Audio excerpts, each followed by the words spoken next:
For those in the class, the link for this evening's stream on YouTube, I've just shared it with everyone.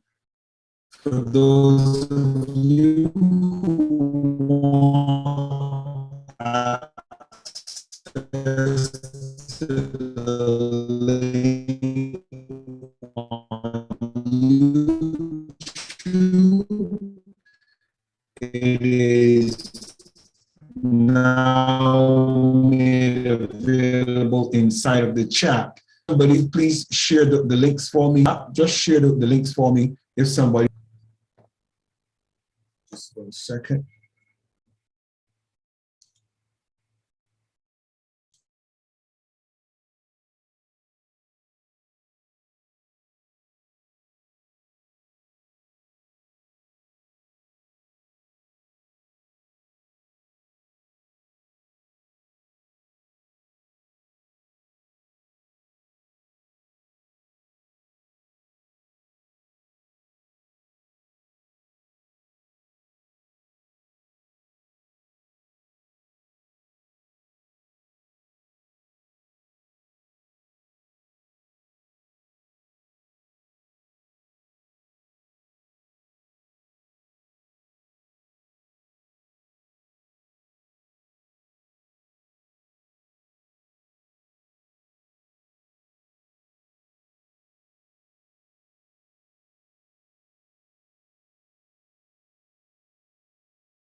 All right, let's do this. So good evening, everybody. Today is Saturday, the 18th of September, 2021. And I'm excited because the days for my 50th birthday are counting down. The 25th of September will be my 50th birthday. I accept presents and calls and text messages and Facebook posts and bishop and flags flying, all those wonderful things I accept. So the 25th of September, I will be 50 years old, half a century on the Lord's earth. What an exciting time that is going to be. Well, that being said, this evening, I want to acknowledge our COO in the person of Her Excellency Doreen Burunji. Doreen, it's an absolute pleasure to have you in the class this evening. Lovely to have you. Just greet the class this evening. Your Excellency Doreen Burunji, just greet us this evening.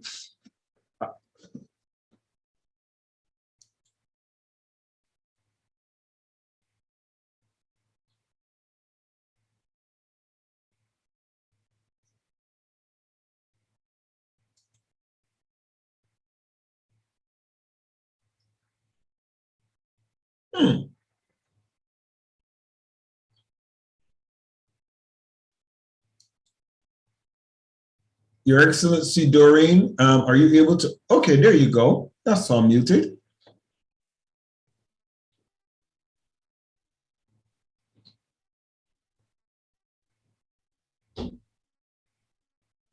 Your Excellency, if you say hello, I think we will hear you.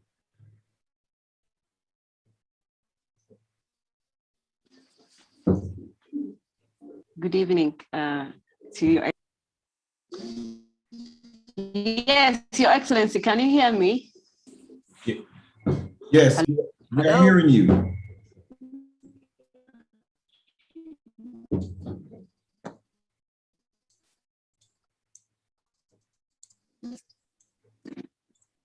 I'm glad to be here this evening, and I welcome everyone to the class of Steele. All right, thank you. Thank you so very much, Your Excellency. Good to have you with us. And Her Excellency Bishop Dr. Comfort, Dr. Uber, I just want to welcome all of us to the class this evening. So let's jump straight into this evening's class. The time is now 12 minutes past the hour of 5 p.m. and we're going to jump straight into this evening's class. Please take notes. We are going to have questions at the end, and I want to get your feedback from the last class as well. So let's enjoy the journey. Let's get this class on the road. So we've been looking at working together anywhere, working together anywhere. And let me run backwards.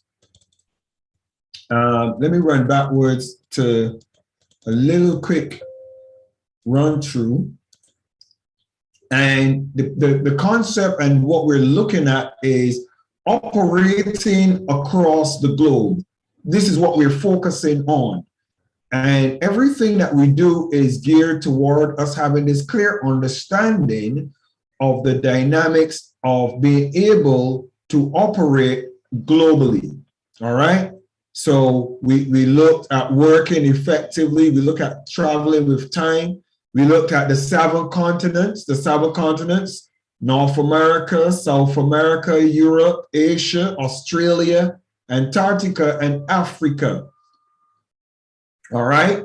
Easy way. There are 4 A's. Always remember 4 A's. Africa, Asia, Australia, Antarctica. 4 A's. And then North and South and E. So North America, South America, Europe. NSE and 4 A's. Africa, Asia, Antarctica, Australia. Know your 7 continents. We looked at time. We looked at time zones. Remember, briefly, we ran through the time zones and we discovered about the prime meridian. And the prime meridian flows directly through the United Kingdom, London, Greenwich, to be specific. And you will have time zones, and the time zones are either 1 hour behind the meridian or 1 hour in front of the meridian, because the meridian is Greenwich Mean Time, GMT. We also confirmed that there are 2 times in London, in the United Kingdom. There are 2 time zones in the United Kingdom. One is the Greenwich Mean Time, and the other one is British Standard Time. Please remember that. Anytime someone says to you, you have a meeting and our meeting is London time, you should be sometimes, to show what you're referring to, ask them which London time. And then some folks might tell you, how do you mean which London time?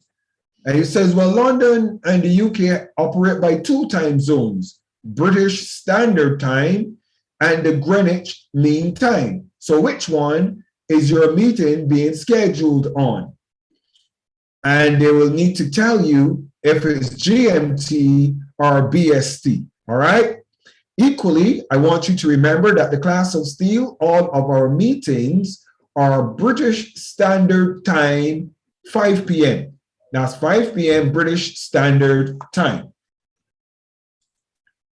Then we looked at working together, and we're looking at communications, communicating in 1 time zone, which is what I just discussed with you, that you make sure that you find a time zone that everyone is comfortable to work in.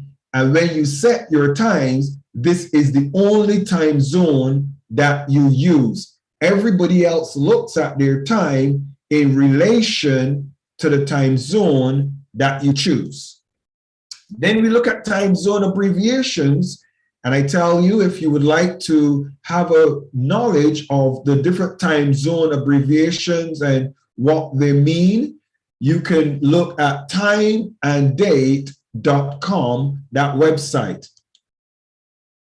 We also look at, when you're working together, making fair arrangements, the type of arrangements you make while you are having your meetings, because remember, in an international scale and you're doing online meetings, you just want to be as reasonable and fit everybody as close in a reasonable time frame for others. For example, one of my close associates and partners, he resides in Los Angeles, which is 8 hours behind London time. It is very challenging to do business with those dynamics, because those dynamics mean that when it is 8 a.m. for me, he's still in bed. When it is 5 p.m. for me, his day is now beginning business-wise. So you have to look at those dynamics all the time and try to keep things in the right perspectives. We also look at making a shared calendar. A shared calendar is one where everybody can go and they can see what event we have coming up, when it is, and what time the event will be. That is also very important to have. Then we talk about double checking times.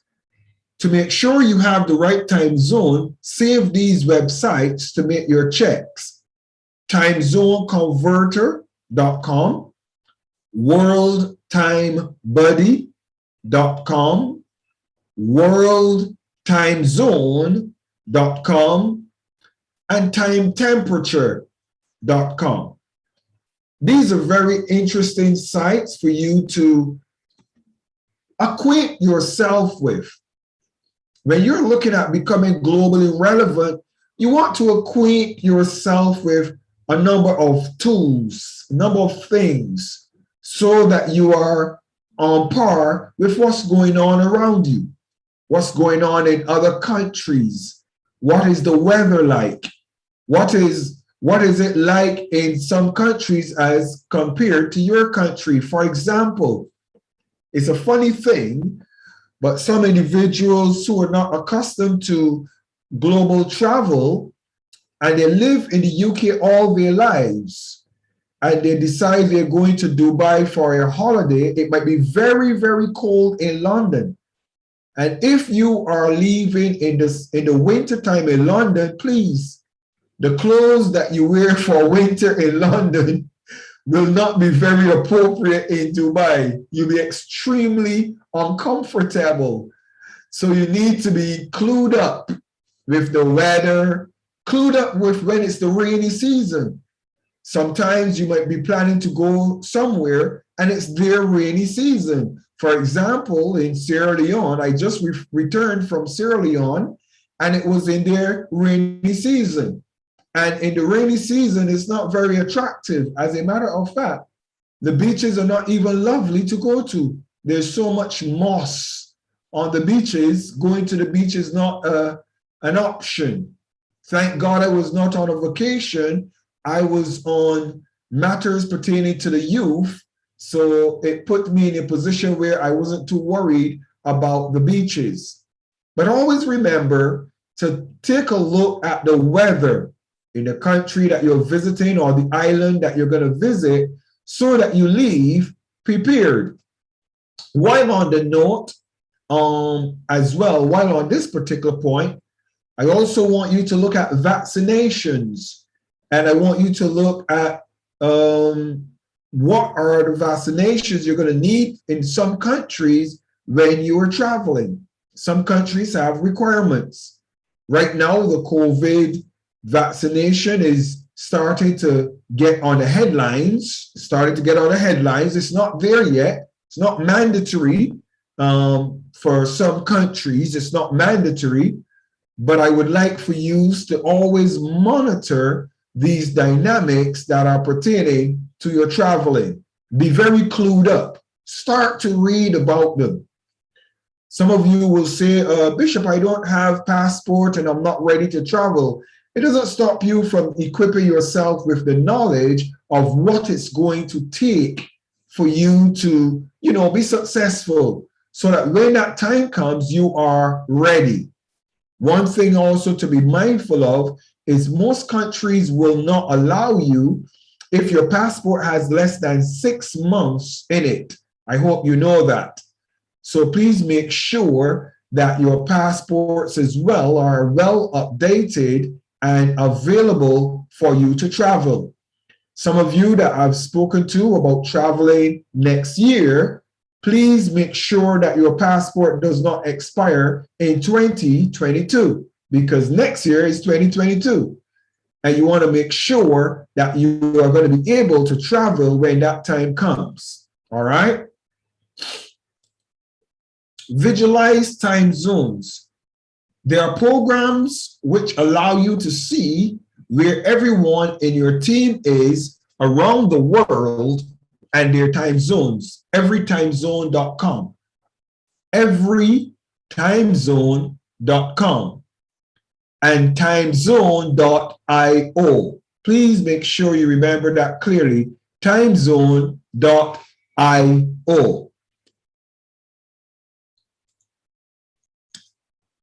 Be consistent. If you are working on a project, the consistency of your schedule will cause your team partnership to be more productive. Always remember, a lot of you show up for the class of Steele and you're early. The reason why you're early is because you've developed a level of confidence that I will be here. You've developed a confidence that when I say class starts at 5 p.m., at 5 p.m. we start our class. So it gives you a level of confidence that everything is okay. I look at Her Excellency Doreen and Her Excellency Bishop Comfort. I look at Pretty and Ashley and Kunje. I look at all of you, and all of you are prepared. All of you have set your schedules. You've put your time in place because you know that at this time you're going live on the class of Steele. Consistency is extremely important. Not only is it important, but it is also critical for the successful building of relationships. If somebody says to me that they're going to meet with me at 5 p.m. and I have to take the bus or the train or the taxi to meet with them, I will be very honest with you. And I think I should say it this way. I am very, very focused on time. Very. Consistency. And if someone says they're going to meet me at 5 p.m. and I don't see them at 5:15, 5:30, I'll be very honest with you. I'll become very uncomfortable for a number of reasons. Who I am as an ambassador, I don't loiter. Come on, somebody. Wave at me if you heard what I just said so you get it. Who I am as an ambassador, I do not loiter. I don't go places and just chill out, wasting time, sightseeing, waiting for persons. I don't go to restaurants and sit down or meeting places and sit down to relax. I don't have the luxury of that time. And any person who chooses to give that time to me without my permission, I personally will not allow them a second opportunity to give me such what they might consider to be a privilege. I want to appreciate that all of your times are very important. And if you value your time, please value the time of others. Make sure you honor and respect others' time professionally. All right.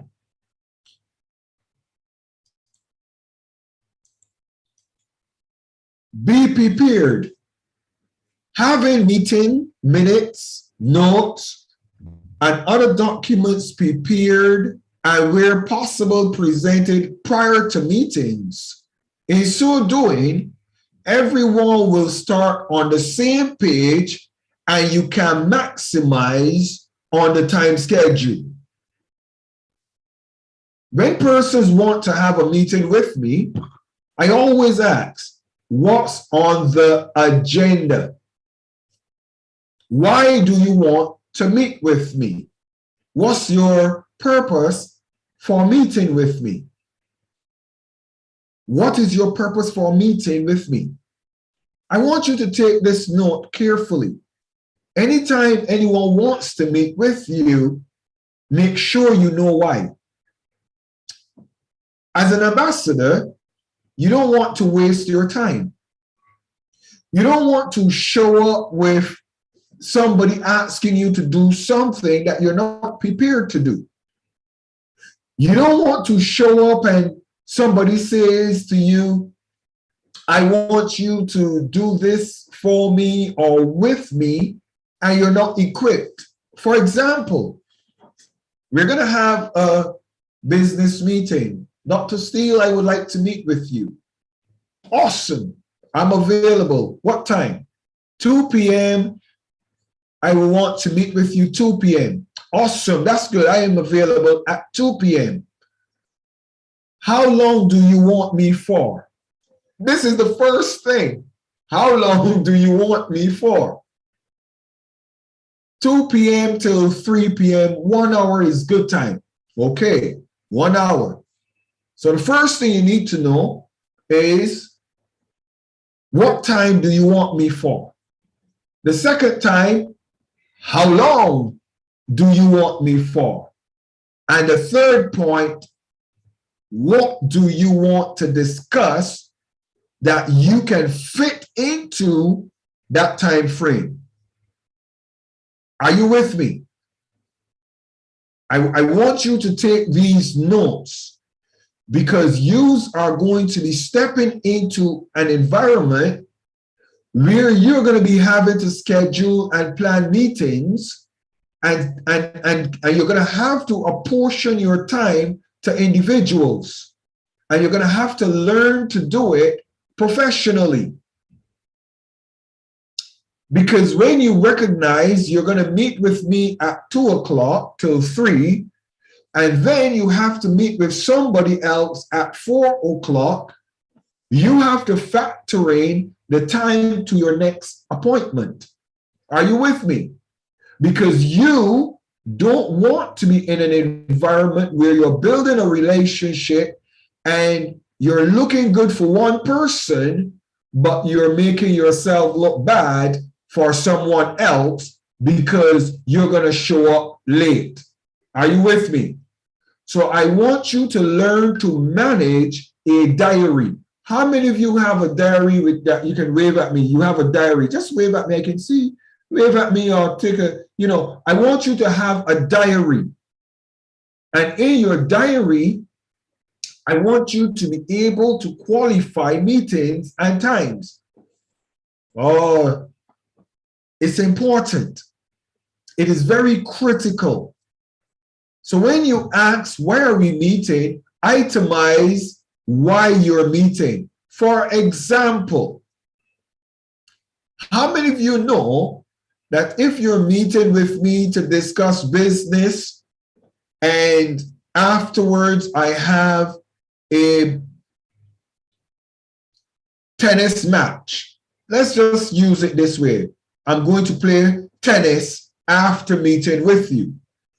So I'm meeting with you 2 o'clock till 4, and my tennis match is my tennis training is at 4:30. Just an example. I need to determine if the meeting that I'm going to have with you, I should dress in my suit, or I can show up in my professional trousers and a polo shirt, and my trainers are okay. How many of you get what I'm saying? So knowing the meeting and the agenda will give me an idea of how do I dress appropriately for the meeting. That's important. You need to know how to dress appropriately for the meeting. And that's going to be determined based on your agenda and schedule. For example, if you're having a meeting, I've had meetings on fishing boats. I went to Bimini Island and I had a meeting with some business executives, and we went on a fishing trip to Bimini Island. And while we were fishing, we were discussing business. Now, I'll be very honest with you, it would look totally crazy if I show up for a business meeting going to a fishing trip in Bimini Islands and I'm all dressed up in suit and collar and we are catching big fish in the ocean and I'm smelling all raw, and you know what I'm saying. Are you with me? I've been on business meetings and we were on a private flight. And being on a private flight is a little different. So you always have to know what the meeting is, where you're going, how long you're going to be there for, what is expected of you. Be prepared. A scout's motto is be prepared. An ambassador's motto is be prepared. Share information. Make sure to share information in a timely manner that is important to your team partner fulfilling a requirement that may be in their particular time zone. What do we mean by that? When you have a meeting, for example, one of our associates is in Los Angeles, as I mentioned to you, and I'm in the UK. If he has a document to prepare for me that I need to submit it at 9 a.m. in London, I need to give him the requirements to sort out that documentation early. Because if he chooses to do it when he wakes and submits it to me, it will put me in problems time zone wise. So remember, any information pertaining to what you're doing, you must share it in a professionally timely manner. Record and sharing meetings. This aspect is really important. When I'm mentoring anyone, I get their permission because I record mentoring sessions. You have to. The reason why you record mentoring sessions, I will tell you, is because if someone says, but you told me, I can take them back to the recordings and qualify what I said. Are you with me? Please wave at me if you get what I'm saying. Please. Now listen carefully. A lot of you who are going to be looking at being ambassadors, I want you to invest in a recorder. Hold for me 1 second. Just give me 1 second.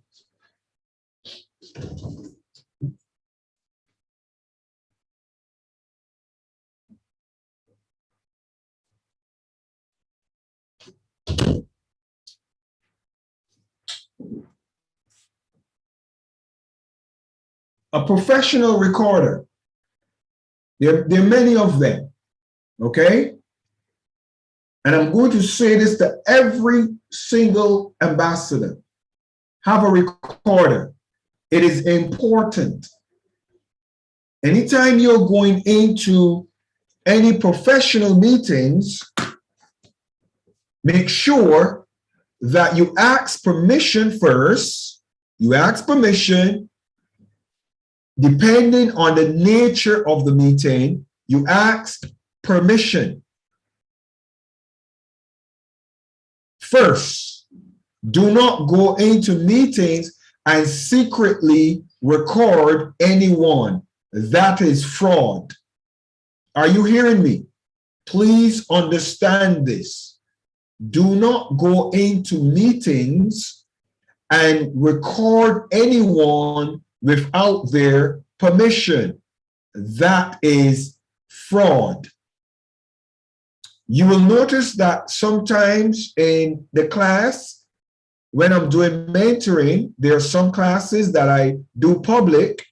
There are some classes that I say to you, this is only for members of the class of Steele Youth.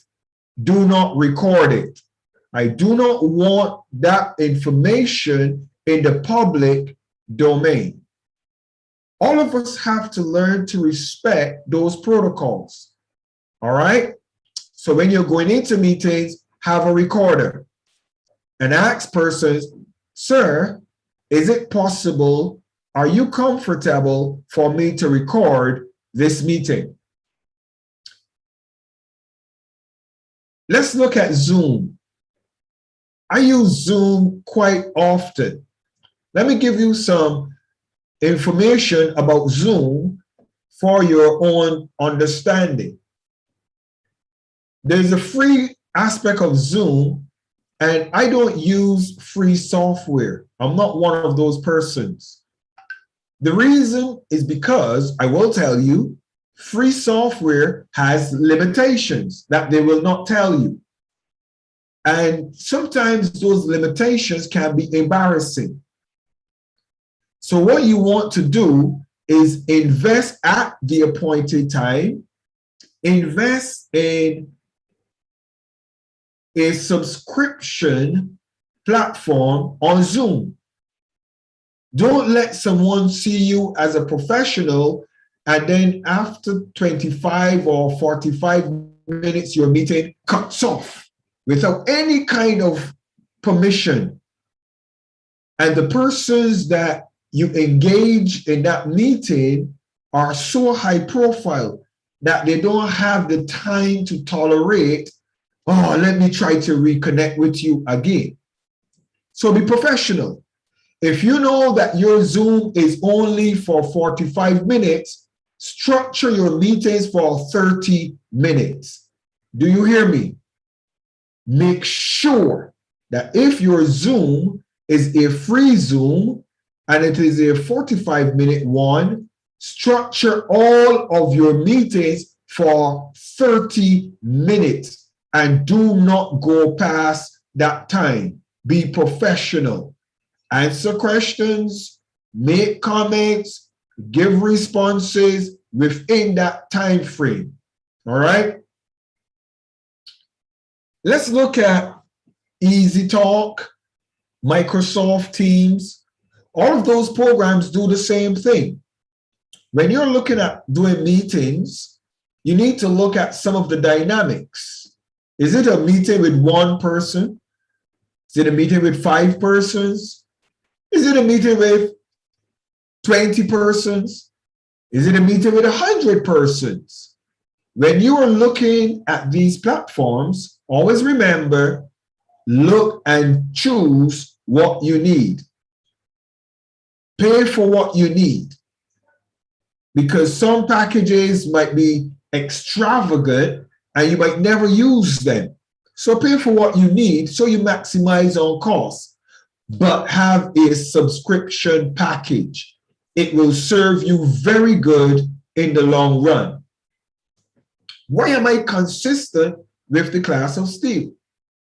Monday, Wednesday, Friday, and Saturday. Why? Because I pay for my Zoom. And I want to derive benefit for the money that I'm investing in Zoom. So if I am paying a monthly subscription and I don't use it, I'm wasting money. Wait, let me forget what I'm saying. It's a waste of money. And I want for you, when you make any decision, make sure it is in your best interest as you are investing. Again, the free Zoom gives you 45 minutes per meeting, and you can do your meetings in 30-minute segments, record your meetings, and you will be fine. YouTube.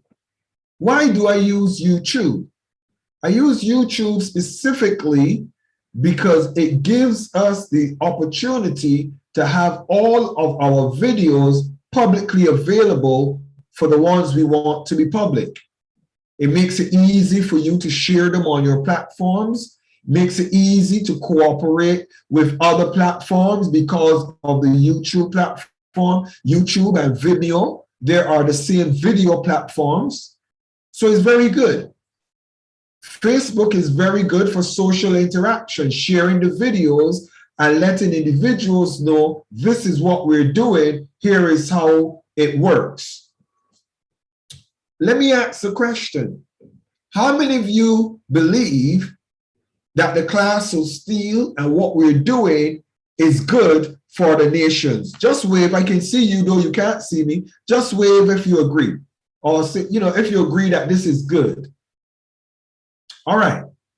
If you agree that this is good, I'm going to ask you a question. How many of you share the videos from the class of Steele? How many of you share them on your platform?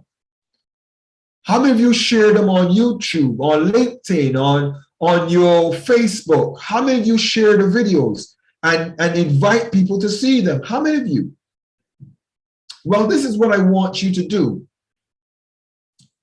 We're having a competition in January, okay? In January, I'm going to tell you, in January, we're having a competition. The First Lady have told me that instead of paying social media groups for marketing and promoting, let's have a competition. I said to her, okay, what are you proposing? So she says to me, in the month of January, we want to see who in the class of Steele Youth really promotes what we're doing. So we're going to have a competition to challenge you. And we are going to give a prize of $100 US, which is the third prize, $150 US, which is second prize, and $200 US, which is third prize. So that is $450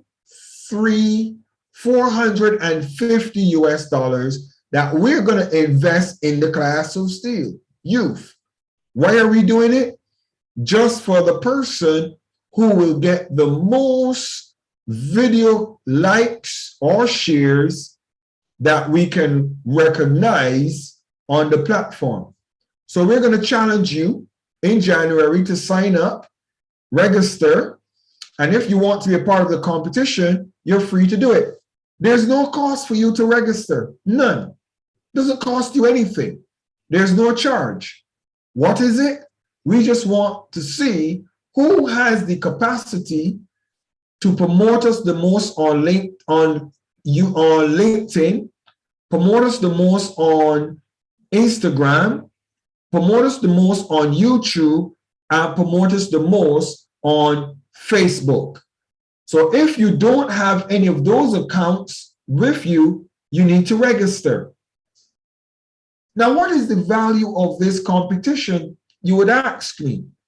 To be quite honest, I just want all of you to recognize that to be globally relevant, you need social media. You need to have a professional LinkedIn account. You need to have an Instagram for images and posters. You need to have a Facebook for social interaction and setting up groups. And you need to have a YouTube channel so that persons will be able to find you. So I want you to have all of these things for you, because all of these things are going to be things that I will look at in the ending of this year and qualifying you and saying you have successfully passed through the class of Steele Youth Training, and I can recommend you. And I can say to any individual, so who is Kunje? Oh, Kunje, this is his Facebook profile. This is his LinkedIn profile. This is his YouTube channel. And this is also where you can find him on Instagram. Go and find him. And therefore themselves can go and look at you. Wave at me if you get what I'm saying. Please. Now, the secret in being a part of the competition, for most of you, the secret would be to win. Of course, everybody would want to win. But the secret that I want for you is I am also going to teach you how to market. I'm going to teach you how to use Facebook, how to use LinkedIn, how to use Instagram. I'm going to teach you that. But in order for me to teach you that, you have to have those profiles.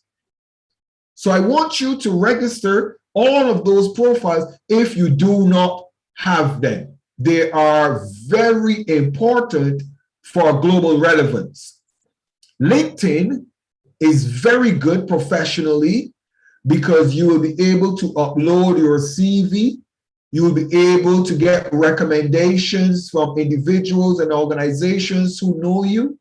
And you will also be able to build a reputation online. Please, in all of your social media that you're going to be using, let me give you some points. Please take note of these points. Please, they are very important. And they're also points that will cause you to be accepted or rejected. Okay? For the ladies, if you have a personal Facebook profile and you are in skimpy, exotic attire for the ladies, please don't use that profile as an ambassador. Please don't do it. Refrain from such exposure of yourself and your person. For the men, if you are one who likes certain things that you would prefer not to be in the public eyes, that you like these things, please don't use those profiles for your peace ambassadorial connection. If you are a person who is being mentored as a peace ambassador, but you find yourself connected with conflicts, I want to encourage you not to use that profile either, because you must be mindful that when individuals look at your profile, they're trying to judge who you are. They're trying to gauge you as an individual. The longer and the older your profile is, like me, I've been on Facebook since maybe 98 or longer, I think. And I have a consistent profile. I have about 5 profiles that I can tell you if you want to find me and check me out. How many of you have looked at me on Facebook? How many of you know your mentor? How many of you? Aha, Ashley. Ashley has been minding my business. Yes. Who else? Pretty, have you been minding my business? Yes, I see. Pretty, is it you? I see you, Han. I can see you. Pretty has been noticing. Kunje, have you looked at me? Kunje? Okay, you say not yet. I'm disappointed in you. I see Saeed, Your Majesty. I see that you have checked me out. Doreen, Your Excellency Ambassador Doreen, have you checked my Facebook profiles? Do you know your mentor? So all of you should know me. All of you should be able to go to my profile, and if anybody asks you, who is this man? You should know me. It's important to know who your mentor is, because you will have individuals telling you stories, telling you things. Oh, he's not no Christian. He's into martial arts. But of course, I'm into martial arts. I'm a grandmaster. I should be. I mentor martial artists and grandmasters. I'm into security. He travels all over the world. Yes, I do travel extensively. Oh, he's a preacher. He's a bishop. I am a preacher and I am a bishop. So get to know individuals, and likewise, when I develop an interest in you, I will want to check your social media to really see who you are. So if you have these private profiles that nobody could find you, you'll make it difficult for some persons to make an assessment on working with you.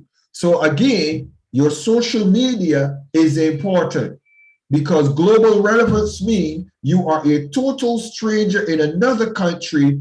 Let's see who you really are.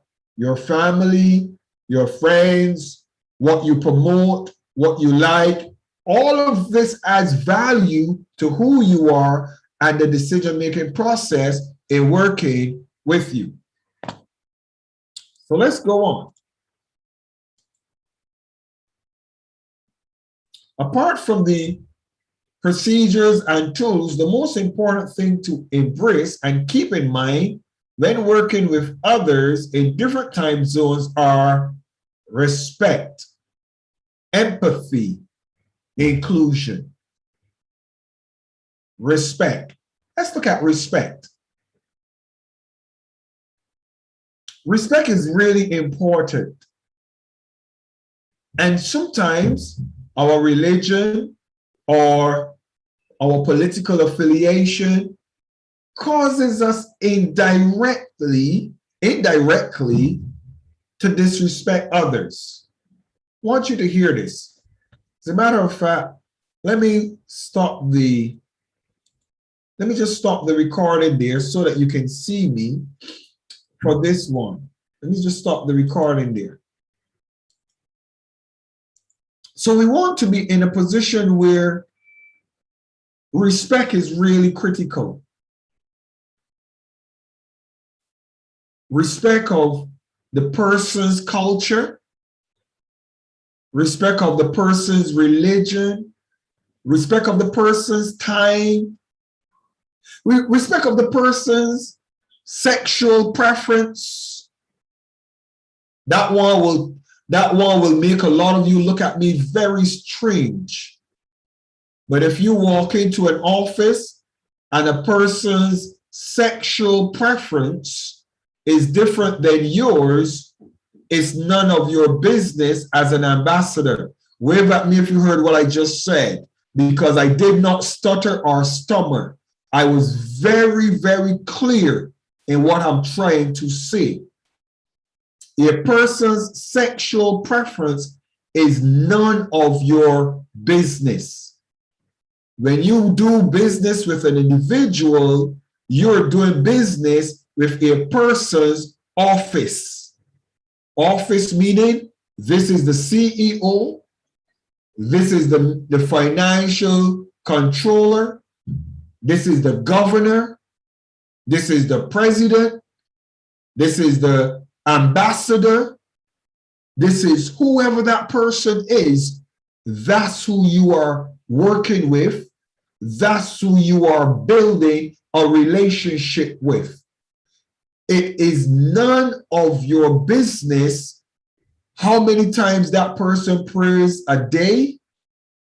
It is none of your business what organization that person is a part of. It is none of your business that person's sexual preference. Who comes and kisses or hugs or loves that person is absolutely none of your business. It is not open for comment, debate, or discussion. I'm going to say that irrevocably again.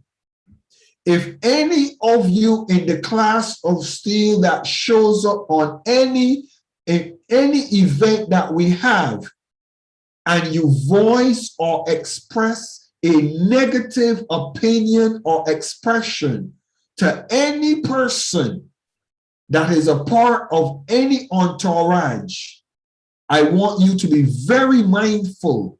I will address you and caution you. If a person has a disability or are differently abled, and you have a problem and you voice any negative opinion on how long that person takes to get on the bus, or how long that person takes to walk or to speak when they have the opportunity to speak, if you voice a negative opinion, as far as I'm concerned, you are disrespecting that individual on the team. And you are not fit. You're not fit to be qualified as a class of Steele ambassador. Please wave at me if you get what I'm saying. I'm not even going to discuss it with you. Don't even ask me about a person with a sexual orientation that's different than yours, or religion that's different than yours, if there are Freemasons or Satanists or Rosicrucianists or Illuminatis. Do not discuss it with me. It is none of my personal business, and therefore it is none of yours. Do you understand me? Have I made myself clear? I don't want to discuss it. The class of Steele and ambassadors around the world operate with individuals from all walks of life, society, and community. Don't dare you walk around thinking that only Christians are good people. Don't you dare. Don't dare you walk around thinking that only Christians or Muslims or people that do philanthropic humanitarian work. Don't do it. Don't do it. So from today, I want you to practice respect and tolerance for others. A lot of you have problems with homosexuals, for example. You have problems. Face that problem from this moment onward, because I have many powerful people in government offices, in professional circles that are homosexual. And they are some of the most respectable humans you will ever meet. And I will never discuss with any of you my association with them. Don't you dare think I will ever discuss it with you. Don't dare you approach me about it. Is that clear? Is that clear? If I'm mentoring you and you want to be a globally relevant ambassador, you have to understand these behavioral protocols, because you cannot walk into a United Nations office and demand the person that I'm going to speak to must be this or that, or from this organization or that organization. I have personally been to the United Nations with individuals who had prejudices. And I want to tell you the honest truth. The reason why I choose to mentor who is going to be on the Class of Steele team is because those prejudices are caught on camera. Let me explain what I mean. When you walk into the United Nations in New York or Geneva or Vienna, and a person from a different religion, different culture, or different background approaches you or comes to you, if you have not learned respect and tolerance for all people, you're going to do things like this. Watch. Let me show you so you see.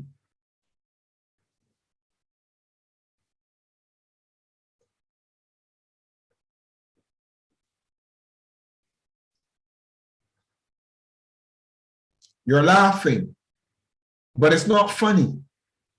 And it's not acceptable either. It is not. As a matter of fact, it's a gross disrespect. And for me as your mentor, it is gross misconduct.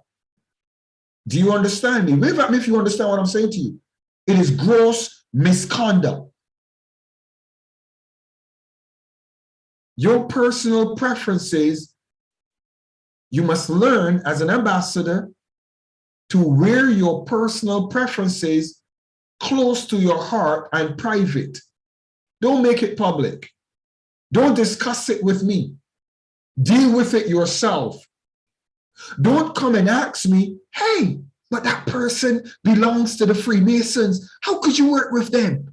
Hey, Bishop, do you know who that person is? Ah, oh my God, please. I really don't care who that person is. That's not why I'm working with them. I'm working with that person because that is the Minister of Finance. I'm working with that person because he is the Minister of Tourism. I'm working with that person because he's the head of the bank.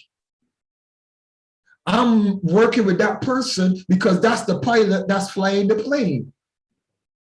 I'm working with that person because that's the head of customs. Do you get what I'm saying to you?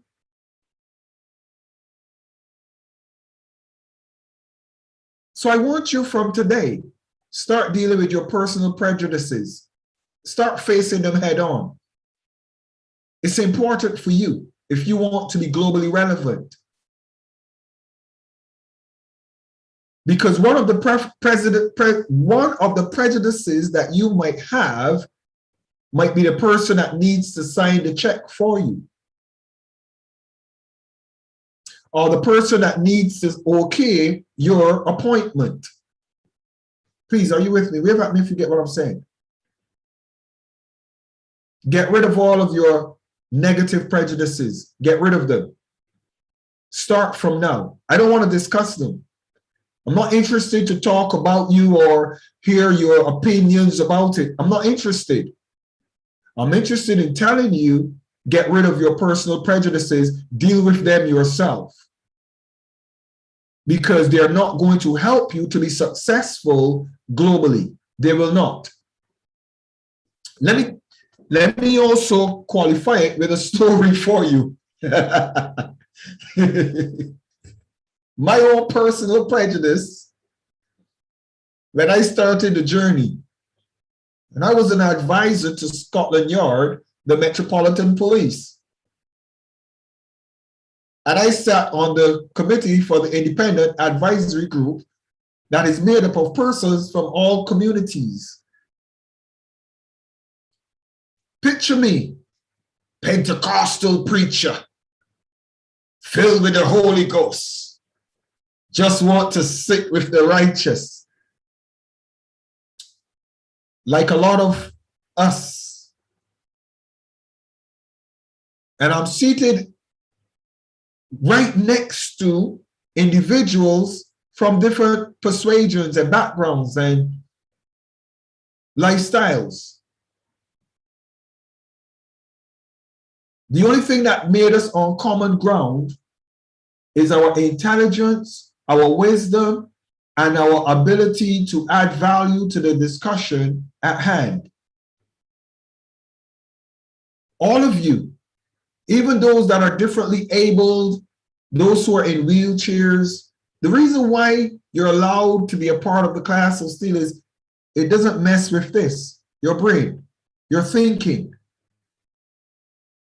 That's why I embrace the differently abled in the class of Steele. And I want you also to have a relationship with differently abled individuals. Some of you need to start building that tolerance. Some of you need to start doing it. Let's jump from respect and look at empathy. Let's look at empathy. A lot of us, sometimes we We put our cultural dynamics in place and we refuse to empathize with others. Sometimes when you listen to a person and hear the side they're coming from, you can empathize. You learn how to empathize with individuals. You learn how to give grace. Are you with me? Give grace. When you see someone that is physically challenged, you don't push ahead of them and rush. You learn how to stay behind them and lovingly, respectfully give way to them. As a matter of fact, as ambassadors of peace, you're ones who are expected to defend those ones as well. When others try to overtake them and take advantage of them, you're the ones that I expect will empathize with them.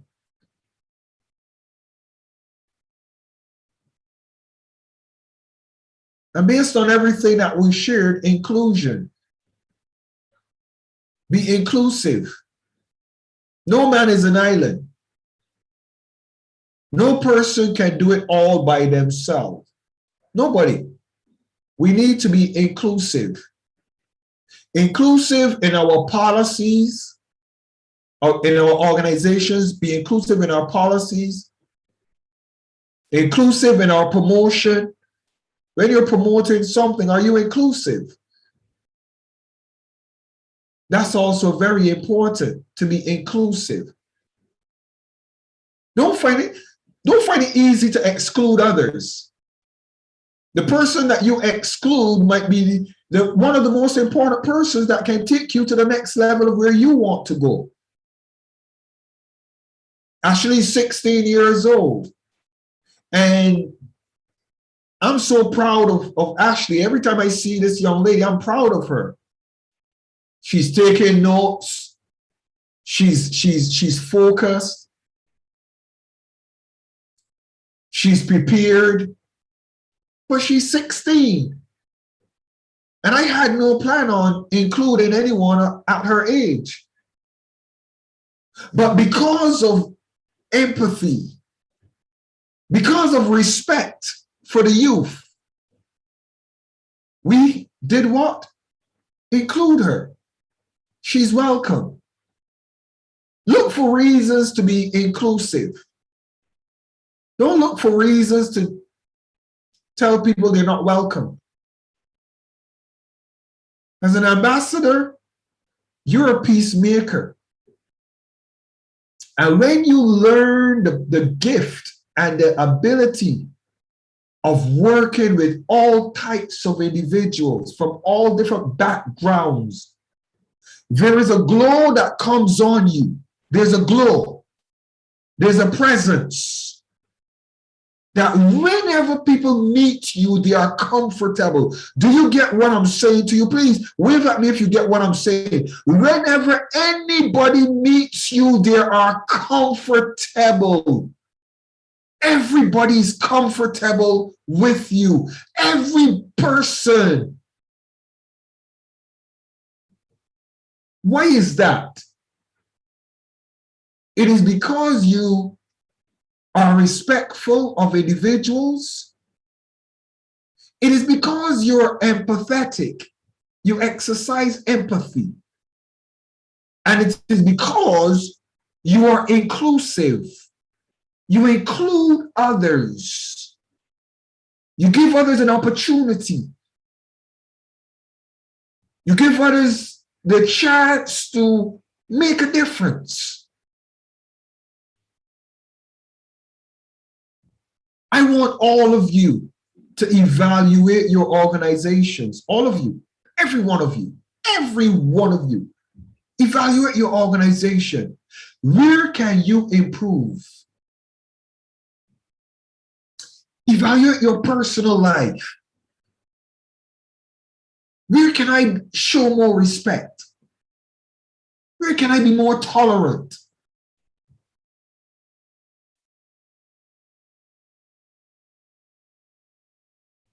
Don't just come into the class, and like a lot of individuals, they come into the training and they have good material to teach others. Oh, this is good material to teach others. But then you are as arrogant as ever. Nobody likes you. People only like you because it's your office and they don't have a choice.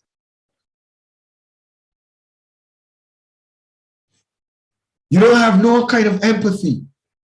Your tolerance level for individuals is so low. You don't tolerate strangers. You don't tolerate and give individuals an opportunity to present themselves where you get to know them. You're immediately judging them. No empathy. But you come to the class and this is good material. This is good teaching. This is good for you to teach others.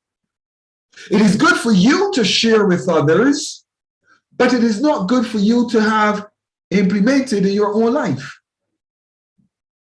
Listen to me. I have sons that I mentor. And my sons, as a matter of fact, my wife and myself, we were having a discussion with one of my sons who is planning to have a private plane to go, him and just a few of his colleagues, they're taking a private plane to take a trip. And I asked him, are you coming to Pop's birthday? He says, Pops, you should be born. Why couldn't you be born next year? Because his plans for the rest of the year are set out. He said, Pops, you should be born next year. But why did I say this? And I said to him, I don't worry about your coming to be there with me. All I want to know is that you are going to continue to represent my name wherever you go the right way. And then him and my wife were quarreling. Pops, we need to, he's a minister and he's going into office. And they're quarreling and saying, Pops, we need to get you in politics. We need to get you in office. And I says, no. I'm happy being a servant. I'm happy being a servant. I really am. My wife is battling with that. And darling, you need to get into office. And she's pushing me. My wife, a wonderful, wonderful kingmaker, my wife. Trust me. If you have a good wife who's pushing you or a good husband who's pushing you, go where they are pushing you. They see what you might not see. But why did I share that little scenario? Why did I share it? A lot of you need to get to the place of being servants. You need to understand a servant's heart. There are too many master wannabes. I don't give badges to individuals to give you authority to be bigger than anybody else. That's not what it's all about. It's about being a servant. It's about serving humanity. That's what it is.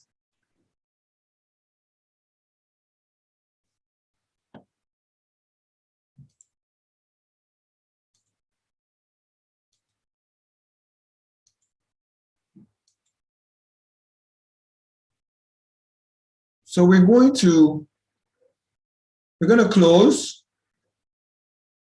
but I share these little images with you. And I'm going to open for, let me remove hand. I'm going to ask a question. Look at those symbols, look at them. I want you to look at those symbols, okay? And I want you to tell me the cities that you recognize. Look at the symbols. Don't do it. Just write them down, and then I will ask a few of you the cities that you recognize. Now I'm going to tell you, I'm not going to go into details, but I want you to tell me the cities that you recognize. And I'm not going to tell you the ones you didn't recognize. I want you to figure them out. So we have quite a few cities that are represented here in these images, all right? Quite a few countries or cities. And I want you to tell me the ones that you recognize while I take a sip of my tea.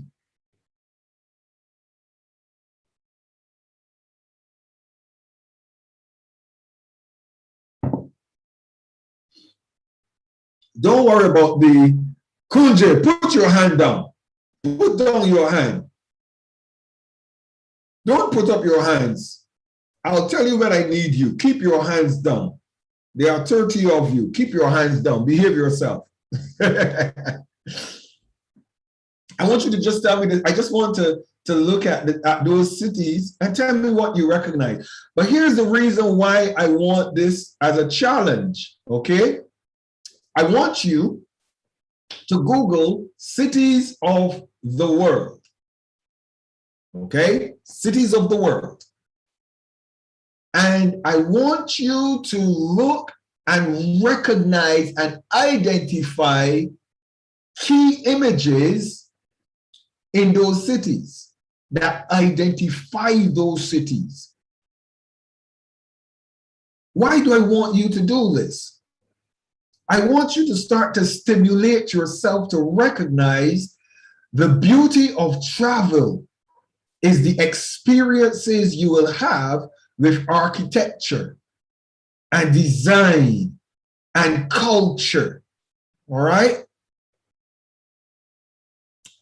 So, 1, 2, how many of you recognize 4 cities? Wave your hands if you recognize 4 cities. And you see, the reason why this is a Zoom class is because we expect to have videos, but persons, you waving your hand isn't going to be helpful to me because there's no video, but raise your hand or wave at me. If you recognize more than 4 cities, wave at me. Let me see who recognized more than 4. Olukoya. 1, 2, 3, 4 persons, 5 persons, 6 persons, 7 persons. Yes, so let me stop now sharing. And I'm going to start with Ashley. The youngest shall lead us. Where is Ashley? Ashley, tell me how many cities you recognize. Don't call their names, Ashley. Do not call their names. How many cities do you recognize, Ashley? I recognize 4. You recognize 4 cities? Yeah. Aha, that's all right. Don't say anything. Pretty, how many cities do you recognize? 2. Say again. Just 2. Pretty, you're not well traveled, but that's good. 2, well done. Kunje, how many cities do you recognize?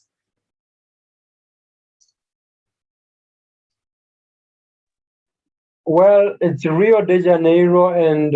I didn't ask you to call the name of the cities. Oh, it's 2 of them. Because the others I forgot the name. Yes, it's okay. You say 2. It's okay. Answer the question. It's okay. 2. Thank you. Okay. 2. 2. Aha. Olukoya Oyekansola. Olukoya. How many cities do you recognize? I recognized 5. Aha! Aha! Well done, well done, well done. Hey, don't say anything. It's good. It's 5. You are the highest so far. Fedor, how many cities do you recognize?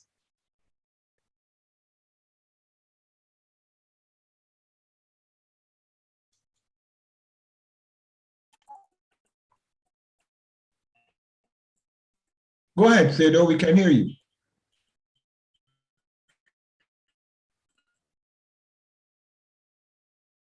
Theodore, one more time, go ahead. How many cities do you recognize? I recognize.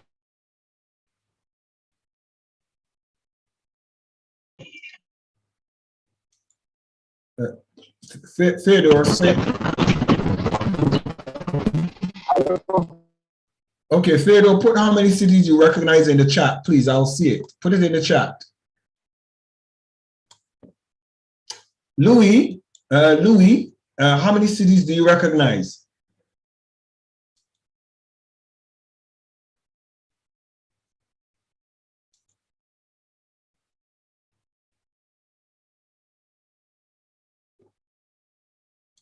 Unmute yourself, Louis. Please unmute. How many cities do you recognize?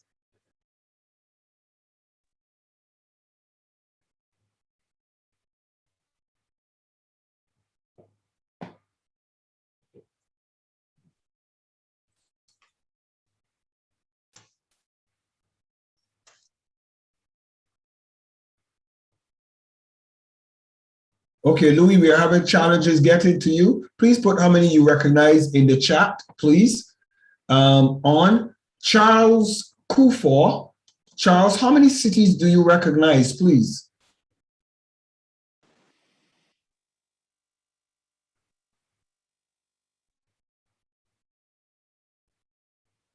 Charles, please, how many cities do you recognize? I'm listening.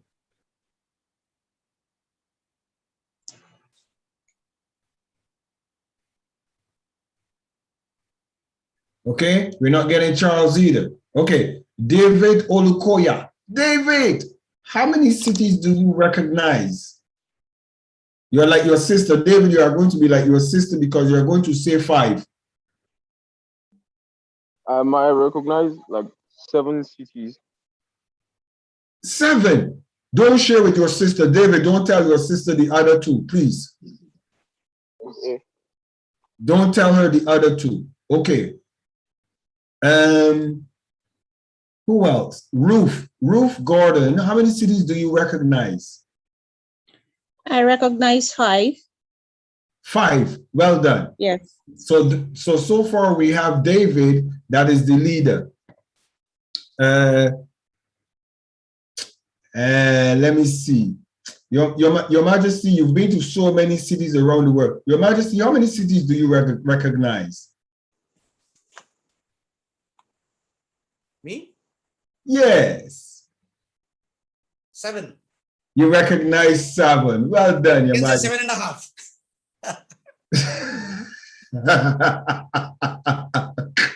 Let me leave you with the half because I'm not going to allow you to take advantage of my youth. Okay, so let's do this. Let's share that screen again, and I'm going to ask for David. David, tell me the cities that you recognize. Go ahead, David. Unmute yourself, David. The floor is yours. Okay, I recognize London. London, New York. Wait, don't go so fast. I'm going to repeat them after you. Don't go so fast. Okay. London, New York. New York. Rio. Say again. Rio. Brazil. Rio in Brazil. Yeah, Rio in Brazil. Yes, that's correct. I think that's San Francisco. San Francisco. I will let San Francisco go. Yes. China. Say again, please. China. I said China. Which one do you recognize as China? Please tell me. That one that looks like the Great Wall of China. Like the last one, bottom. Oh, yes. China. Very good. Yes. Also Sydney in Australia. Sydney, Australia. Well done. And Paris. And Paris, 7. Well done. That's very good. Very good. That is very good. Well done. Come on, let's celebrate him. Well done. That is very good. Well done. My goodness, I'm proud of you. All right. So who recognized other cities that he did not mention? Does anybody recognize any other city that he did not mention? Kunje, go ahead. Pisa in Italy. Say that again, please. I think that's Pisa. Pisa in Italy. Italy, yes. Yeah, Pisa. I think that's Pisa. Yes, that's correct. Yes. Anyone other one? I can see the other one in India, but I forgot the name. So India, that one I'm going to say to individuals, I'm not going to tie that one to India because actually the temple in Nigeria actually looks exactly the same. Those in Nigeria would say that one, it actually is the same way. If you visited Nigeria, you will see it's the same way. But equally, if you visit Dubai as well, it is actually similar. So I would not be too hard on individuals for that one. The other images there is we also have the Stonehenge, and Stonehenge is in London, is in the United Kingdom. The Stonehenge, which is the 1, 2, 3, the fourth one. And then, are there any others? I don't want to call up the others. Anybody see any other one that we haven't mentioned? Yes, please. Okay, go ahead. I think this is Cairo, the one that looks like pyramid. The one that looks like a pyramid is Cairo. Yes, I can accept that. And the reason why I could accept that is because there are other places that do have pyramids, but I can accept Cairo based on the fact that Cairo does have pyramids. So I can accept Cairo, yes. Who recognizes the other one? The last, the one before China. Who recognizes that one? Come on, somebody. Do me proud. I said that already. Which one? The one before China. Is what? It's in Australia. Yes, that's correct. That is Australia. All right. Well, thank you so very much for that, David. I think that I take my hat off. No, sorry. I salute you. I don't want to say take my hat off when I'm not wearing a hat. I salute you, David. Well done. And all of you for participating in this evening's class. I'm going to open the floor for questions. Any of you that have questions, you are free to ask questions this evening. Please make your questions relevant to the class. I would prefer you to make your questions relevant to the class. And by the way, you can be as open as you choose to be. I don't mind, because this is all part of training, and I appreciate your very frankness and your very openness in your questions, because at the end of the day, you want to make sure that you get relevant information that will help you, but it will also help others. So are there any, let me take down these hands first before I think that these hands are for questions before I do anything. Okay, are there any questions? If there are any questions, please raise your hands and ask your question. Any questions or comment on this evening's class?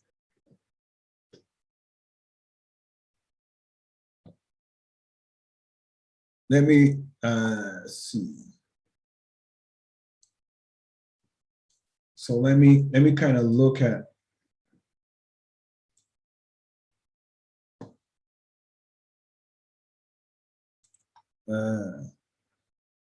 Somebody asked, what is the meaning of empathy? The meaning of empathy is being able to, I want to summarize it, being able to feel what somebody else is feeling. For example, if somebody is not well and they you know, you show up and you want them to do something, but they're not well, they don't feel well. Empathizing with the individual is recognizing and sensing and validating and qualifying, you know, they don't feel well. And as a result of not feeling well, they're not going to be able to operate at optimum. So a person who exercises empathy gives that person grace as a result of empathizing with them in their current situation or the current way that they are feeling at that time. So empathy deals more with feelings and emotions. So being empathetic, it's more an emotional and a feeling thing to add to your decision making. All right. I see, Louis, you have your hand up. Go ahead, Louis.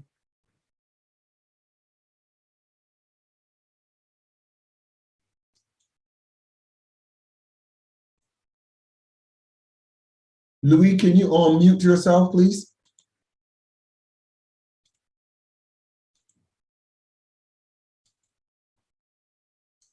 Go ahead, click the unmute.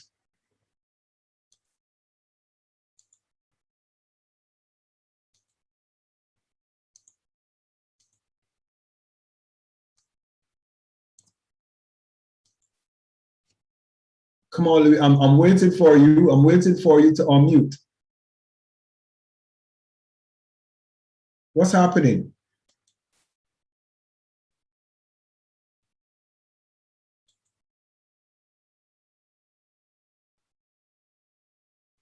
Okay, can you type your question? Because I can't do anything. Just type your question.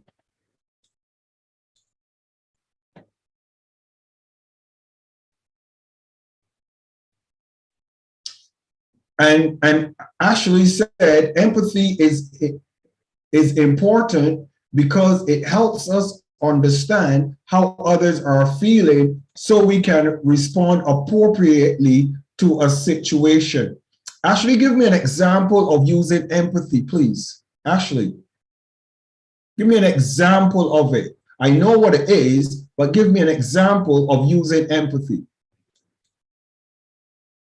Could you unmute yourself, Ashley?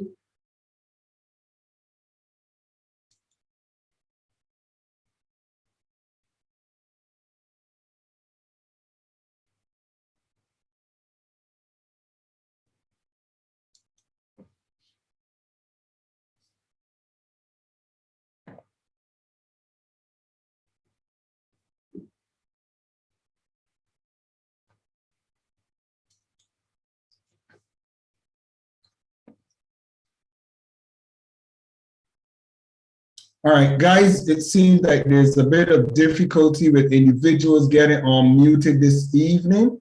I'm not sure why. Some folks are having challenges on muting, but I'm going to read some of the questions that. Go ahead. I just want to ask, what is the advantage of empathy? This is Ambassador Alhaji Sheka Kabo from the Republic of Sierra Leone.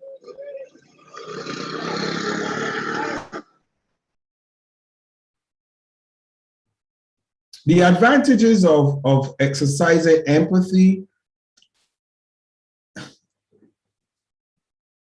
when you're making a decision, and for example, let's look at it this way. When you're making a decision that is based on immediate response or approval or rejection or whatever, any decision that you make, being able to view the situation through understanding the feelings of others, if they are approved or denied, if they are given an opportunity or not given an opportunity, being able to look at how important it is for that person based on the dynamics. Empathy is very important. It is extremely critical to be empathetic, extremely. As a matter of fact, dictators don't have any empathy. They don't. Being a dictator means that I want it this way, end of discussion. That's it. That's being a dictator in most dynamics or situations. There is no empathy. There is no concern for how an individual feels about it. Now, here's something very interesting, very interesting. Being an ambassador and a mentor, I sometimes have a level where I do not allow empathy in light of what I do. Because what I do, if I exercise empathy and tolerance in areas conducive to your development and your mentoring, and I continue to justify anything that is unacceptable because I'm thinking, oh, it's Africans. Oh, don't worry, be empathetic. That's just the way all Africans are. Come on, you know us now. You know how we behave. If I exercise empathy in situations like that, it will be counterproductive to the class of Steele. So empathy is also in an environment where you need to be using it appropriately. When and why are you being empathetic? So, but it is extremely important as an ambassador dealing with individuals in business. It is extremely critical. All right. So Saeed asks, how can I make a difference to society? How can I make a difference to society and humanity and play a part as a better human being and leave the grounded and down-to-earth legacy for the younger generation, including my children, to take it forward? How can I make a difference to society and humanity and play a part as a better human being and leave the grounded and down-to-earth legacy for the younger generation, including my children, to take it forward? Your Majesty, I want you to qualify your question. Qualify it.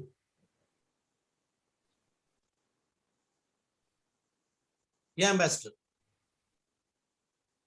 Yes, Your Majesty, go ahead, I'm with you. Yeah, that's a question I wanted to have. How we can make a difference, please? So that the younger generation learn from our experience. I think that hard work we did in our lifetime and take it forward in a positive way to other generations, please. Make society better. Thank you so very much for your question, Your Majesty. As a leader, I think a lot of leaders globally are asking this question.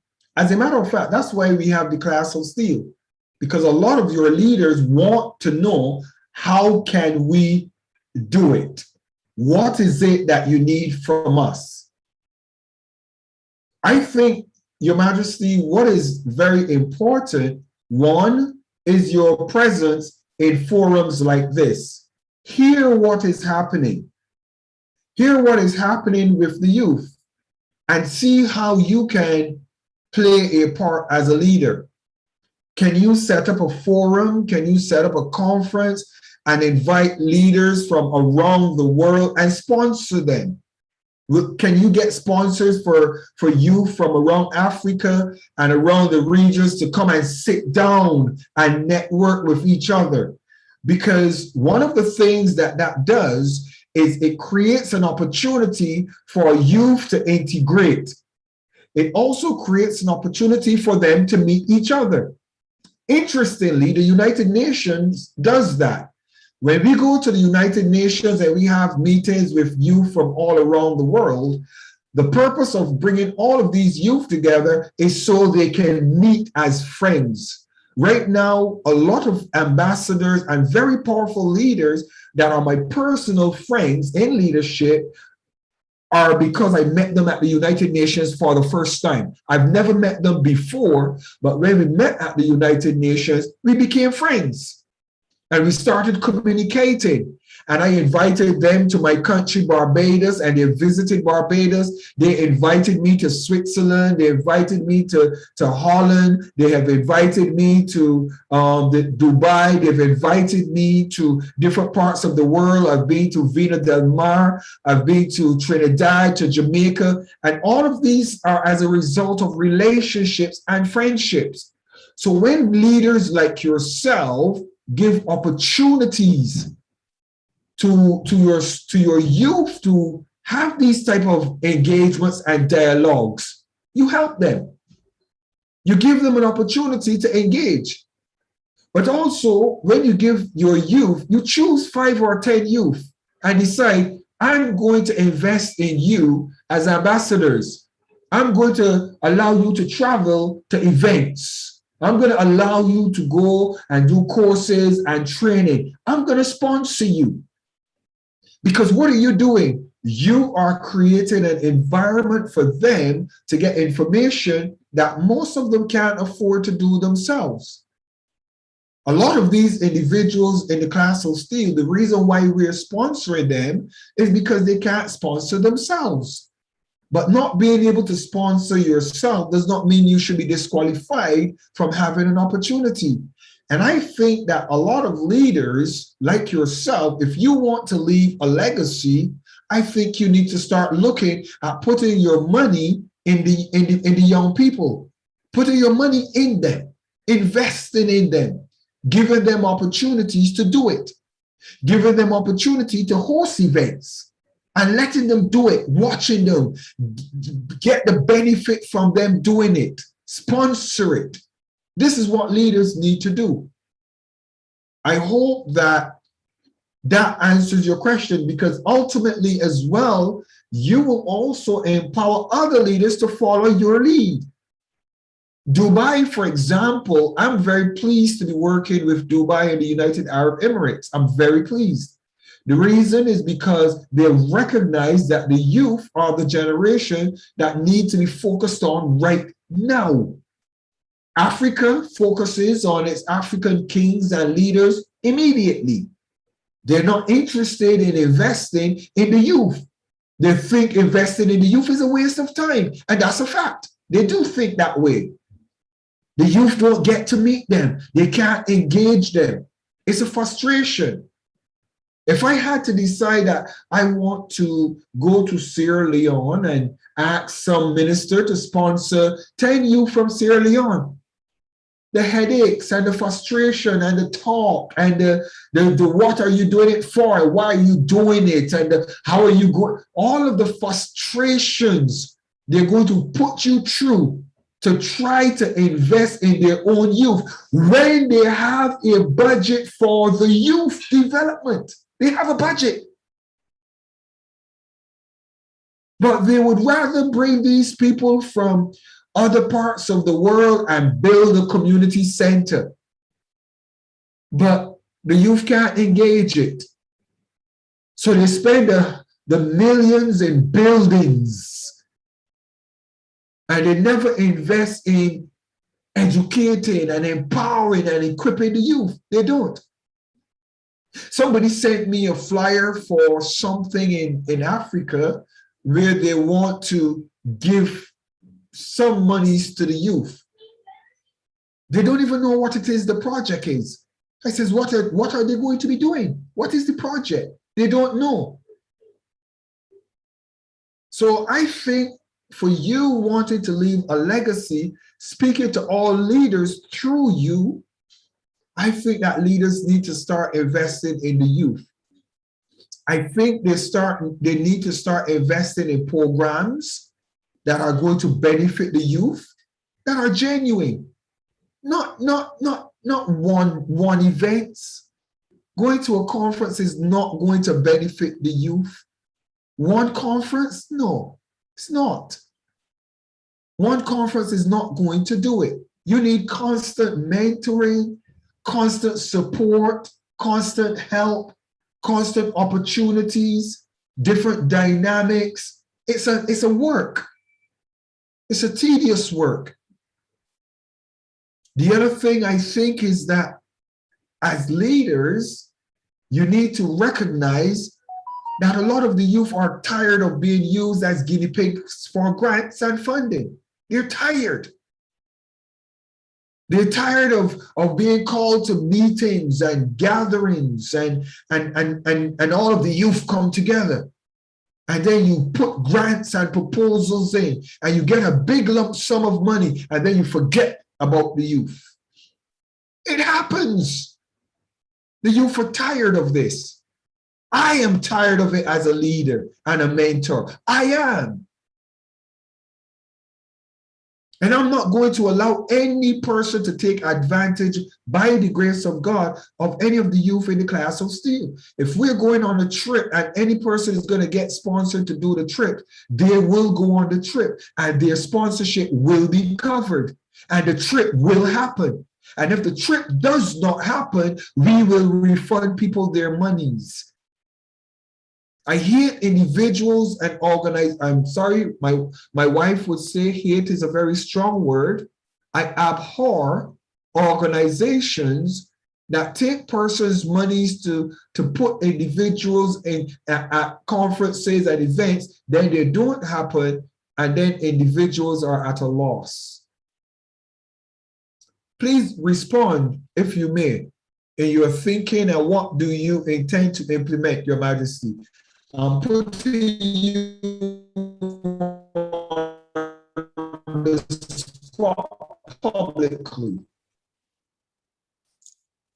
Being the student of Dr. Steele, I would like you to participate in this and design how to go about it in a real practical way, which will be benefited to the youth as we suggested, as we are going to work on that, whether it is sports or anything we have suggested. And I'm open for suggestions from you or any of our friends who can be a part of this journey together. I'm in for it. We can plan it out. Everything has to be planned in a better and positive way, which should yield results for the things which we are going to do for the youth and for the society, or as a matter of fact, more towards humanity, please. We have to play our roles to the best of our abilities. Not individually, it's not possible by any individual. It will be possible with a teamwork. And it's better to try than not try and fail, please.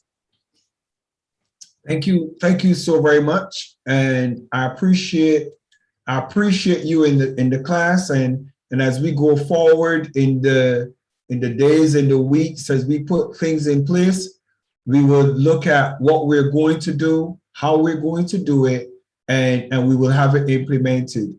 And I know that you are with me all the time. So I just want the youth to know that we are putting things in place for them, and we will be working towards accomplishing those things together. And I also want the youth to be aware that it is your responsibility to step up to the plate in character. Please be of the right character, the right attitude, the right behavior, the right character, and you will qualify. And once you qualify, you'll be those among them that have the opportunity to do great things. Let me look through some of the questions.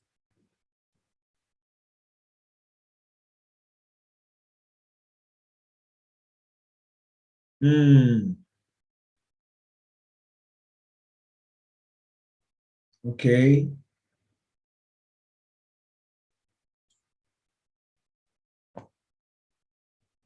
Somebody asks the question, what, Louise, where's Louise? Is Louise still here?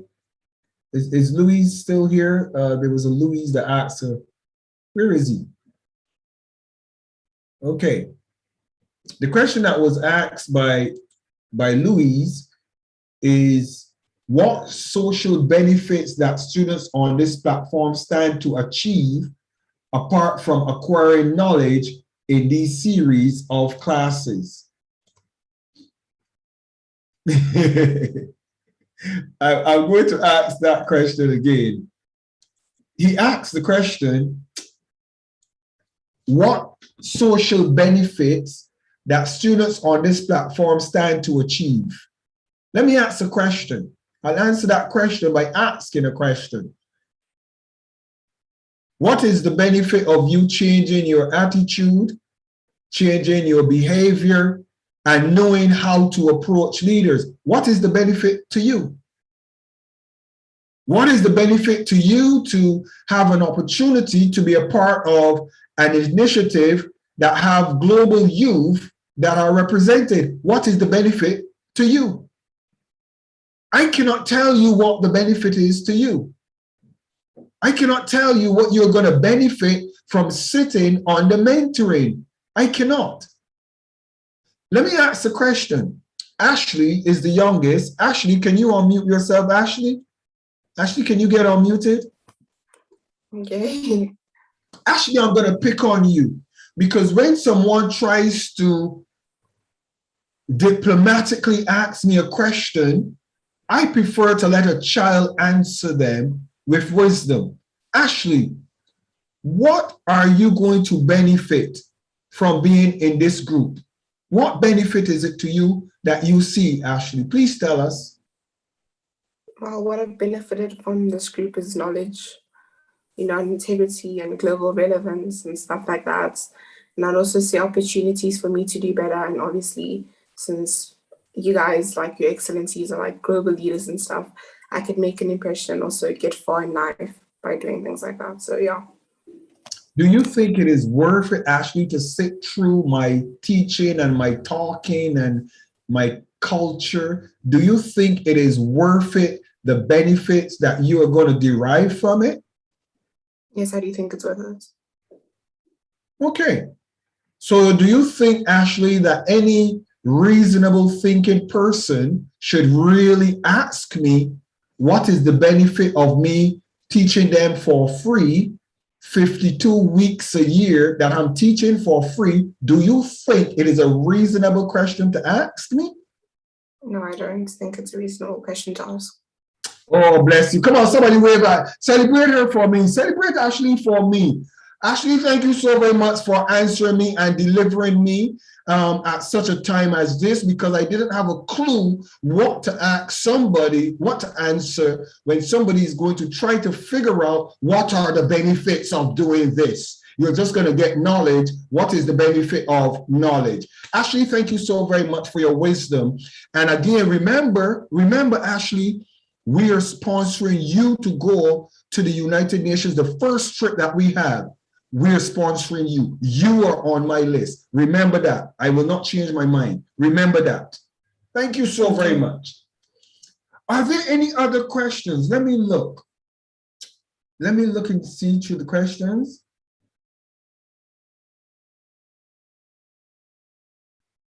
I will be empathy. Empathy is important. Choosing people who will do the reading. I think empathy is better than create perspective. Better people victim of that. Let's see. God bless. All right. Any other questions? Anybody have any questions for me? Any other questions? The time is now 6:56, and I don't really want to take much of your time this evening. I think that we've had a really interesting class, and I would just want to know if there are any other questions. If there are any questions, just wave your hands or wave at me, or I think we are going to close this evening's class. All right. Well, seeing that there are no other questions, I want to thank all of you for being in class this evening. I want to also, I think the best way of saying it is, if I speak too quickly or I'm too passionate or I ever come across the wrong way to anyone, please send me a message and let's have an open dialogue privately. I'm very open for that, because my role as your mentor is to give you the benefit of what we're doing in the class of Steele Youth. It's for you personally. And I want to make sure that you derive benefit from these classes and sessions. Again, I say nothing that I put on the table have any price tag on it. because I want to make sure that you do not use the excuse that you can't afford to do it. I think too many of us get disqualified because we can't afford to do things, which is understandable. But I would like to curtail that by making an effort to be available to you every Saturday and also during the week in the class of Steele. I want to say a special thank you to His Royal Majesty, Saeed Al-Ghazi. Thank you, Your Majesty, for being in the class this evening. I appreciate you for being in the class with us. I want to appreciate Her Excellency Bishop Dr. Comfort. I want to also acknowledge the person of the head of the class of Steele Youth, Olukoya, of Nigeria, His Excellency Olukoya. Want to identify our Chief of Protocol in his absence, His Excellency Dr. Ewers, Dr. Donald Ewers, and all of you who have been here, our COO, Doreen Barunji, Dr. Uber, you've been quiet this evening. Dr. Uber, please, sound your voice in the class, Dr. Uber, please. You've been quiet. You haven't even turned on your camera for me to see your face and capture you, but it's okay. Okay, can you hear me, Your Excellency? We can hear you, Dr. Uber. Okay, thank you, Your Excellency. It's not deliberate that my video is not showing, but I'm working on that. I'm gonna fix that very soon. Okay, I just want to recognize, thank you, Excellency, for the opportunity. I just want to recognize other excellencies in the house. His Excellency Olukaya from Nigeria, recognize your presence. Thank you for being part of this class and your consistency. And I want to recognize Her Excellency Bishop Dr. Comfort from Ghana, and His Excellency from Ghana that is always coming to the meeting, to the class of Steele, and Her Excellency Doreen. She was having a challenge with her network today. I recognize that. She was here before now, and other excellencies. I noticed that His Excellency Grandmaster is not in the class today. He's always there. Okay, let me go straight. I miss him today because I couldn't find him because he's always in the meeting. And Ashley, I'm very proud of Ashley for coming from this end, and Ambassador Alhaji Sheikha. I can see many of us here who have been regular in the class. I really appreciate every one of you. God bless you. And David Olukoya, I can see many Olukoyas in the house. Bless you, all of you from Nigeria. Okay, Your Excellency, I just want to say something about the empathy, because that's the end we are going. We really laid a lot of emphasis on empathy. And someone asked a question that is critical. I think that question always comes from the youth. Like whenever you tell the youth that there is something that is going on, the first thing some of them ask you is, what is in there for me? What's my benefit? You see, so that's a very challenging question. And sometimes it's not really a nice question, the right question to ask. It might look like a good question, but it's not the right question in most cases, because I believe it is better to listen to see what it's all about. Now, I just want to add my voice to the response Ashley gave from someone who asked, what would be our benefit in this class? Is it going to end only on knowledge and listening to the classes and all of that? And I just want to say this right away. Now, one thing that is important about knowledge is not just receiving knowledge. There is a reason why knowledge is imperative. Number one is this: we all have visions. Whether you're youth or you've grown up, we have visions, we have dreams. Some of us are gifted in so many areas. But now look at this. Having gifts, having vision and big dreams is not what makes the dream come true. We need knowledge, not just knowledge, but what would the knowledge we are receiving, what would be the part of the knowledge we are receiving in our life and in our vision? This is what it's going to do to every one of us who are listening here. The knowledge you receive here in the class of Steele I consider to be an integrated knowledge, not just a knowledge. It's founded knowledge. There are different kinds of knowledge. There are different kinds of knowledge you receive anywhere. For example, if you go to the internet, you see knowledge. But the question is, what would that knowledge benefit you? That's the question. Now, every man or woman that has a vision also needs the ability to execute vision. We need the ability to execute vision. And this is a problem that we have in Africa. We're always using Africa as a reference. I'm sorry to use Africa as a reference when it comes to that. In Africa, we have big visions. We have leaders that have visions, but these visions, you can't see them being executed. Why? Because some of our leaders lack founded knowledge of what they want to do. So they have to go get experts to do it, not from Africa, somewhere else, because they lack the ability, the strategy to execute vision.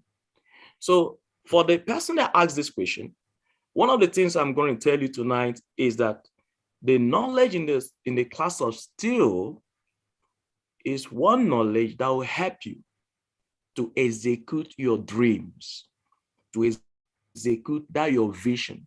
It will activate your passion. It will unleash your potential, as well as activate your passion to discover purpose, and also identify strategies to execute your given vision, which is the main thing. Because the main thing is not to have a vision. The main thing is not just to seek knowledge here and there. No, but the main thing is to seek knowledge that will help you strategically execute your vision as an individual so that you can make impact in your world. And I believe that the class of Steele is giving us something that is worth listening to.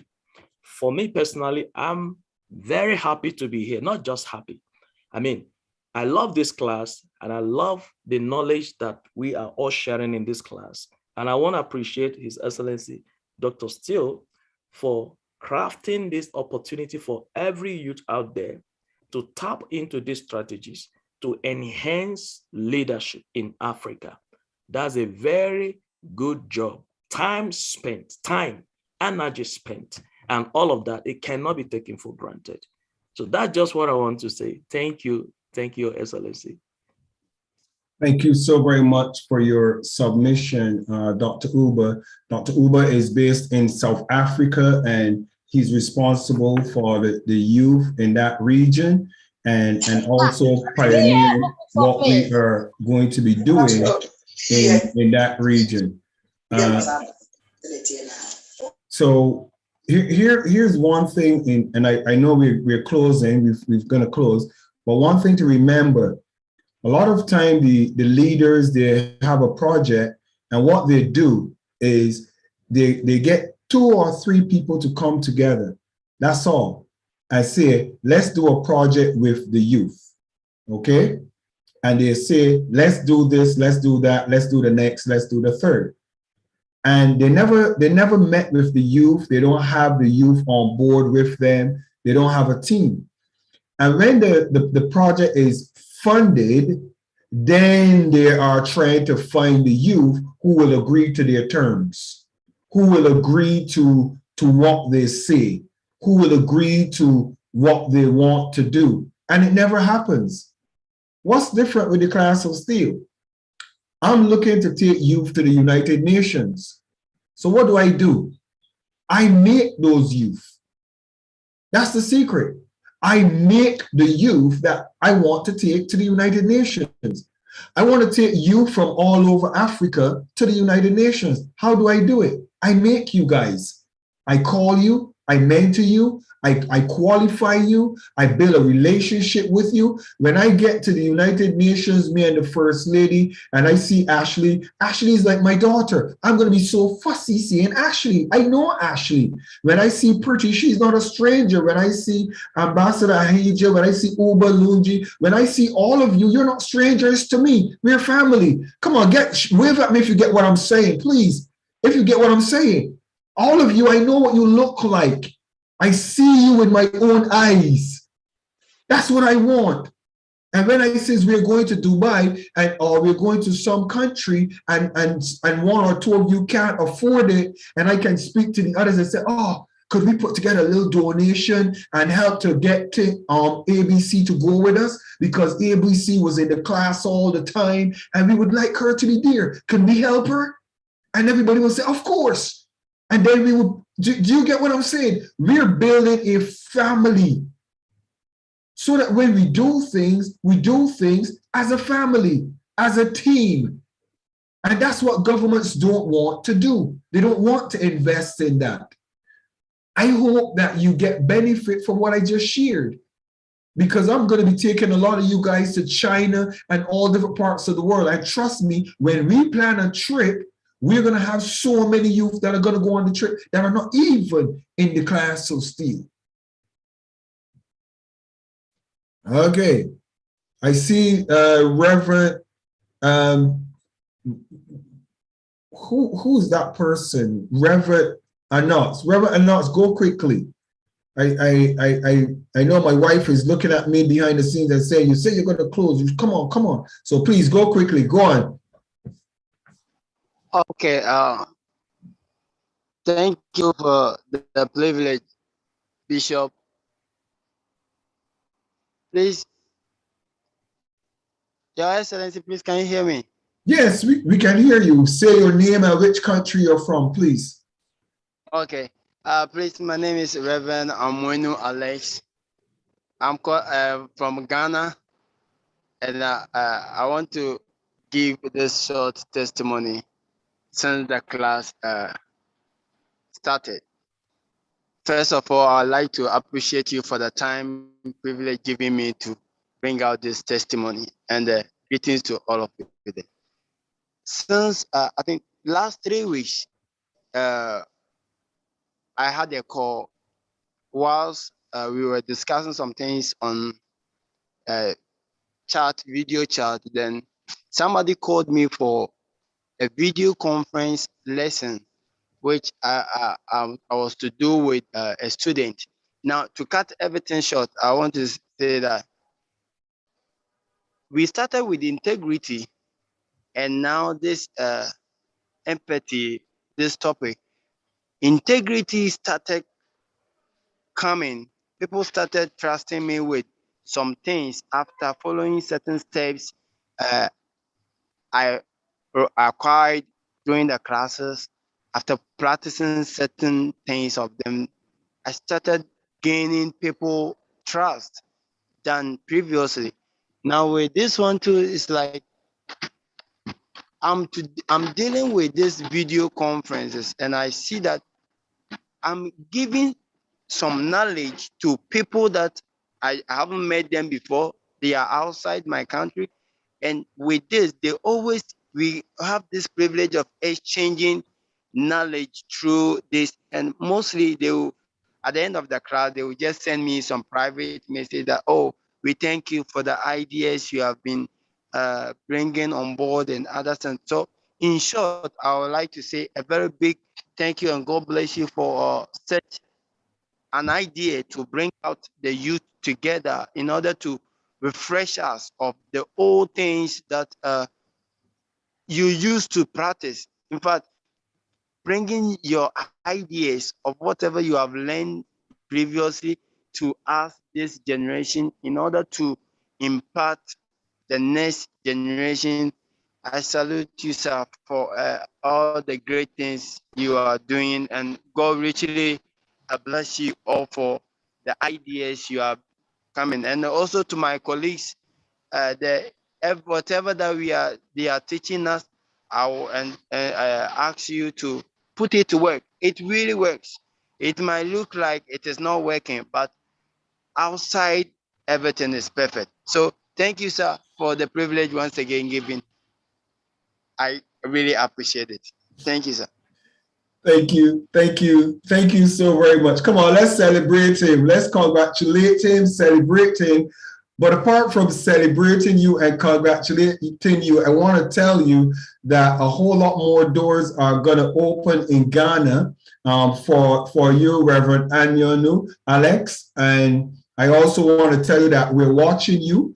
And not only that, but the blessing is being able to translate and put into practice what you're learning, sharing it with others. That's why this platform is freely available. This is not a secret class.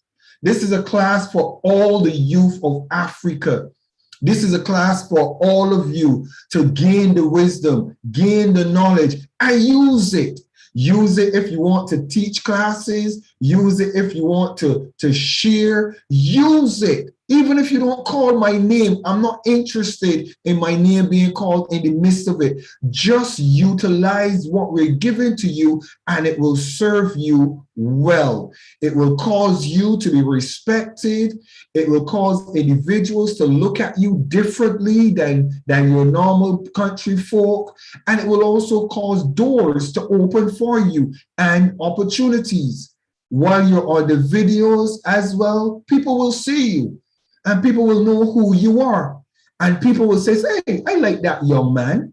They will never tell me. They don't need to call me, but they might call you because they find you, because they're looking for a young man in Ghana or a young woman in Nigeria, and they will call you. And all you need to do is be the best you that you can be. Don't let the teaching that you receive fall to the ground. Just make sure that you represent what you stand for and what you have been taught in the class of Steele. And I will be of all men most proud. I'm His Excellency Dr. Michael Steele. The time is 7:15. We've gone a little bit over our time, but I want to appreciate you this evening, love you dearly, every single one of you. And I want to look forward to seeing you on Saturday in the next class of Steele. Invite someone and come prepared to get to the next stage, the next lesson. What is the next subject going to be? What's the next topic? Come and see you on Saturday. Also, I want to invite any of you that are available for our classes on Monday, Wednesdays, and Fridays. If you feel like joining, please do. Just pop in, and you will also be encouraged, stimulated, and get some very good information that can be very helpful to you in the future. Again, to every one of you, good evening and God bless you. Bye-bye for now, everybody. God bless.